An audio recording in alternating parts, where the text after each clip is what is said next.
Hello बच्चों, welcome to our YouTube channel marks vita powered by imperial education hub. आज हम class 10th का physics का chapter 1 light के बारे में स्टडी करेंगे। लाइट को मेनली मैंने 3 पोर्शन में डिवाइड कर रखा है, introduction, reflection and refraction.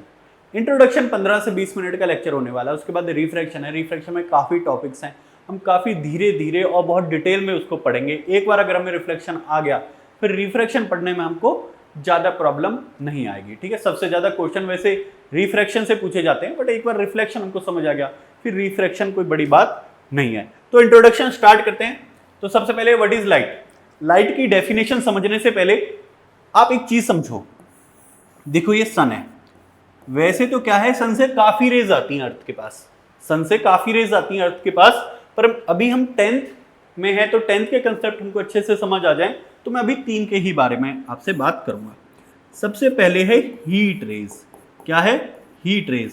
Heat raise को हम इंफ्रारेड रेज भी बोल देते हैं। और क्या है? Light, light rays. ठीक है, और क्या है? UV rays. अब यूवी रेज तो आपने काफी सुना होगा।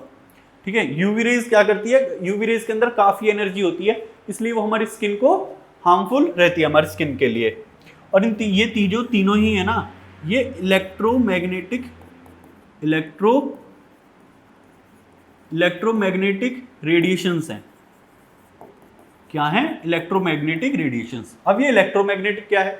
इलेक्ट्रोमैग्नेटिक रेडिएशंस बोल लो या इलेक्ट्रोमैग्नेटिक वेव, ये वैसी होती हैं जो एक जगह से अगर दूसरी जगह इनको ट्रैवल करना है तो इनको किसी मीडियम की जरूरत नहीं है। कोई सॉलिड, लिक्विड, गैस ऐसी कोई चीज इनको लिए जरूरी नहीं है। होंगी तो भी ठीक, नहीं होंगी तो भी ठीक। ठीक है, तो ये वैक्यूम में भी ट्रेवल कर जाती है। जैसे साउंड है, साउंड भी एक फॉर्म ऑफ एनर्जी है, बट साउंड वैक्यूम में ट्रेवल नहीं ना करती, क्योंकि वो मैकेनिकल वेव है।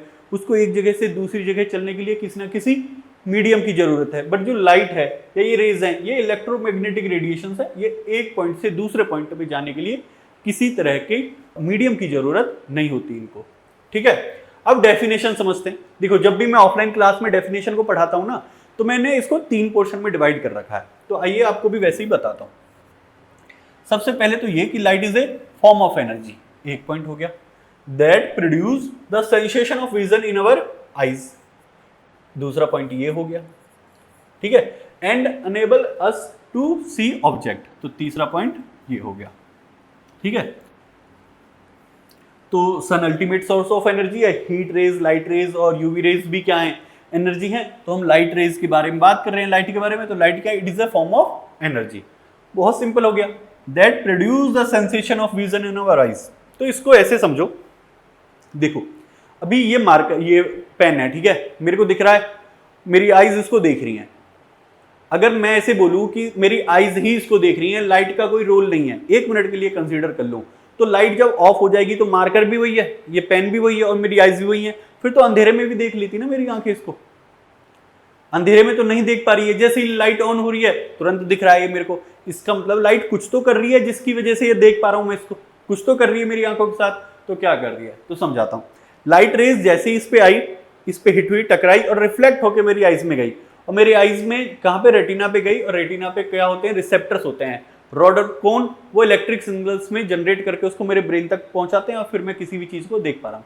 यानी ऐसे नहीं है कि सिर्फ मेरी आंख इस पेन को देख रही है, लाइट कुछ तो कर रही है। वो क्या कर रही है? मेरी आंखों में एक सेंसेशन जनरेट कर रही है। तो आपको ऐसे याद रखना है, light is a form of energy that produce the sensation of vision in our eyes and enable मतलब अलाउ। ठीक है, allow us to see object, और जिसकी वजह से हम क्या कर पा रहे हैं? किसी भी ऑब्जेक्ट को देख पा रहे हैं। आई होप सो डेफिनेशन आपको अच्छे से समझ आ गई होगी। तो आइए अगली स्लाइड पे चलते हैं। तो आगे है source of light. Source of light क्या है? ये लाइट हमको मिल कहां से रही है? एक तो अल्टीमेट सोर्स ऑफ एनर्जी, जैसे मैं बात करूं सन है, तो लाइट हमको सन से तो मिल ही रही है। ठीक है, सोर्स वैसे 2 पोर्शन में हमने डिवाइड कर रखे हैं, नेचुरल सोर्सेज और आर्टिफिशियल सोर्स। नेचुरल वो जो मेड बाय गॉड है, ठीक है, पहले से अवेलेबल है, और आर्टिफिशियल वो जो किसने? इंसान ने बनाया। इंसान मतलब ह्यूमन बीइंग ने बनाए हैं। नेचुरल सोर्सेज की बात कर लूं तो हमारे पास कौन है? सन है, स्टार है। स्टार की भी क्या होती है? खुद की लाइट होती है। सन भी एक स्टार ही है। ठीक है, फिर ये लाइटनिंग है, बारिश के टाइम पे आपने देखी होगी। और ये कौन है? फायरफ्लाइज। अब फायरफ्लाइज आपने अब नहीं देखे होंगे, जो बच्चे गांव वगैरह में रहते हैं मे भी आपने देखे हो, क्योंकि लाइट पॉल्यूशन की वजह से सिटीज में काफी लाइट है, लाइट पॉल्यूशन की वजह से फायरफ्लाइज सिटीज में अब इतने देखने को नहीं मिलते, ठीक है।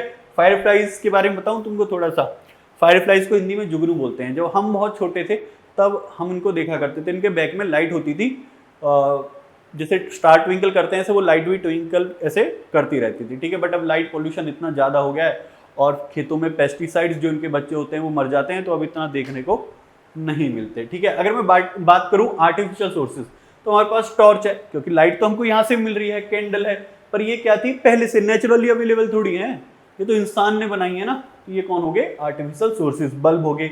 अब कल को ट्यूबलाइट आ जाए तो ये मत सोचना कि मैंने पढ़ाया नहीं, ट्यूबलाइट हो गई, अब जो भी तुम CFL बल्ब हो गए, ये सब कौन है, आर्टिफिशियल सोर्सेज, ठीक है। अब देख लेते हैं टाइप ऑफ ऑब्जेक्ट, ठीक है। टाइप ऑफ ऑब्जेक्ट को हम दो बेसिस पे पढ़ते हैं, एक तो पढ़ते हैं बेस्ड ऑन इमिशन और एक पढ़ते हैं बेस्ड ऑन ट्रांसमिशन। इमिशन मतलब इमिट, लाइट जनरेट करना, ठीक है, और ट्रांसमिशन मतलब पास, कहीं से लाइट का पास हो जाना। अगर मैं बात करूं on the basis of mission, तो ल्यूमिनस ऑब्जेक्ट और नॉन ल्यूमिनस ऑब्जेक्ट दो टाइप के होते हैं ऑब्जेक्ट। ल्यूमिनस ऑब्जेक्ट क्या होते हैं, जिनकी खुद की लाइट होती है उनको हम ल्यूमिनस ऑब्जेक्ट बोलते हैं। आई रिपीट, जिनकी खुद की लाइट होती है उनको हम ल्यूमिनस ऑब्जेक्ट बोलते थे। जैसे स्टार की खुद की लाइट है तो वो ल्यूमिनस हो गया, सन की खुद की लाइट है तो वो ल्यूमिनस हो गया। बल्ब की क्या है, खुद की लाइट है, बल्ब ऑन करते हैं तो उसी में से तो लाइट आती है, तो बल्ब क्या हो गया, एक ल्यूमिनस ऑब्जेक्ट हो गया, ठीक है। और नॉन ल्यूमिनस क्या होते हैं, नॉन ल्यूमिनस ऑब्जेक्ट वो होते हैं जिनकी खुद की लाइट नहीं होती, वो सिर्फ रिफ्लेक्ट करते हैं। जैसे अगर मैं बात करूं मून की, किसकी, मून। अब मून क्या है, ल्यूमिनस ऑब्जेक्ट है या नॉन ल्यूमिनस ऑब्जेक्ट है, मून की खुद की तो लाइट नहीं है, वो क्या करता है, सन की लाइट मून पे पड़ती है और रिफ्लेक्ट होकर आपके पास आती है। तो जो मून है वो क्या हो गया, एक नॉन ल्यूमिनस ऑब्जेक्ट, क्योंकि उसकी खुद की लाइट नहीं है। यहाँ पे एक बहुत इंटरेस्टिंग क्वेश्चन हमेशा मैंने देखा है, डिस्कस होता है ऑफलाइन क्लास में, कि अगर कोई लकड़ी है, ठीक है, अगर अभी तो वो क्या है, लकड़ी की खुद की लाइट तो है नहीं, तो वो ये क्या हो गया, नॉन ल्यूमिनस हो गया।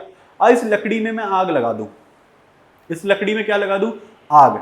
अब आग लगा दूंगा, अब तो तुम्हें इसमें से लगेगी कि लाइट आ रही है, तो अब ये जो लकड़ी है ये अब ल्यूमिनस हुआ या नॉन ल्यूमिनस हुआ, तो ये जो अभी भी क्या रहा, नॉन ल्यूमिनस हुआ, क्योंकि जो लाइट आ रही है ना वो लकड़ी में से अभी भी नहीं आ रही, वो जो लाइट आ रही है वो आग में से आ रही है, तो लकड़ी तो अभी भी क्या रहा, नॉन ल्यूमिनस ऑब्जेक्ट। कोई भी प्लास्टिक की बोतल ले लो, उसमें आग लगा दो तो वो नॉन ल्यूमिनस ही रहेगा, क्योंकि जो लाइट आ रही है वो आग से आ रही है, बोतल से नहीं आ रही। आई होप आपको समझ आ गया होगा। अब बात करते हैं बेस्ड ऑन ट्रांसमिशन, कि लाइट किस में से पास हो जाती है।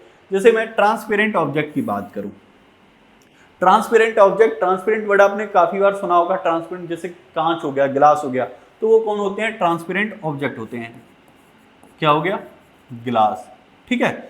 अगला आ गया ट्रांसल्यूसेंट ऑब्जेक्ट। ट्रांसल्यूसेंट वो होते हैं जो पार्शियली लाइट को अलाउ करते हैं, मतलब उसके आर पार देख नहीं सकते। ट्रांसपेरेंट के तो क्या था, आर पार देख भी सकते थे और लाइट भी ट्रेवल हो जाती थी। ट्रांसल्यूसेंट में क्या होता है, कुछ लाइट ट्रेवल हो जाती है उसके आर पार, पर हम उसके आर पार देख नहीं सकते। जैसे वॉशरूम वगैरह में जो कांच का यूज होता है वो ट्रांसल्यूसेंट होता है, वहां से क्या लाइट तो पास हो जाती है बट हम उसके आर पार देख नहीं सकते। अगर मैं इसका एग्जाम्पल बोलूँ तो बटर पेपर होता है, ठीक है, जो बटर पेपर होता है वो क्या होता है, ट्रांसल्यूशन ऑब्जेक्ट का एग्जाम्पल है। फिर आते हैं ओपेक। ओपेक ऑब्जेक्ट वो होते हैं जिनके आर पार हम देख ही नहीं सकते।